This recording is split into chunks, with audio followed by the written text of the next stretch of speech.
কি কেমন লাগছে এখন? খুব বাজে।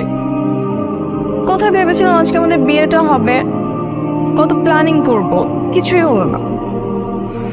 না বাপ, খারাপ কিন্তু হয়, এক প্রকার ভালোই হয়েছে।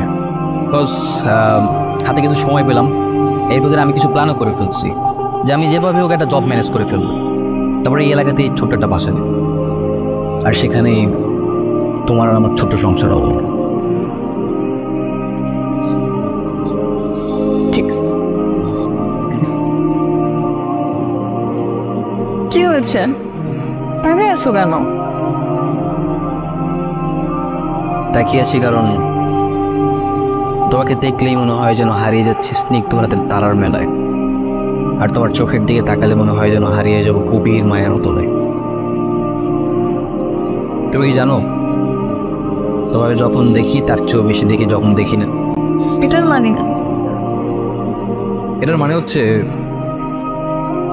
তুমি যখন সামনে থাকো তখন তো তোমাকে দেখি, তার চেয়েও বেশি দেখি যখন তুমি আমার সামনে থাকো না, তখন তুমি সবসময় মনে থাকো।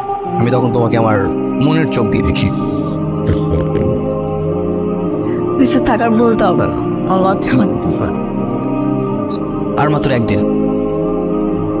একদিন পরেই কাজে ফেসে আমাদের বিয়ে, এরপরে আমাদের সংসার হবে।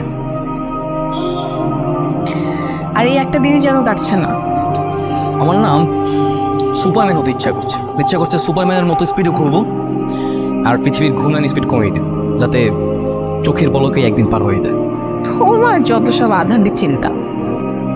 প্রেমে বললে মানুষের মাথায় অনেক আধ্যাত্মিক চিন্তাই আসে, জানো তো। আচ্ছা, তোমার কি পাহাড় ভালো লাগে নাকি সমুদ্র? তোমার পাহাড়, তোমার? আমার তো সমুদ্র ভালো লাগে। শোনো, বিয়ের পরই কিন্তু তুমি আমাকে সমুদ্র দেখাতে নিয়ে যাবে। কেন? মধুচন্দ্রের জন্য? মধুচন্দ্রিমা কি?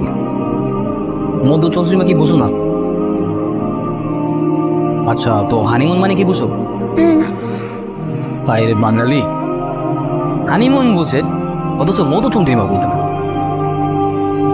কি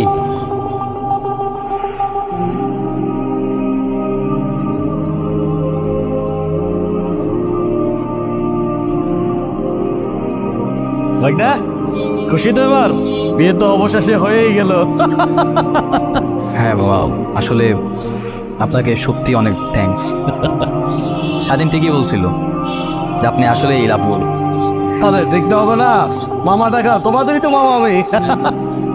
মামি এখন আর ডিস্টার্ব করবে না, যখন মন চায় তখন দেখা করতে পারবো।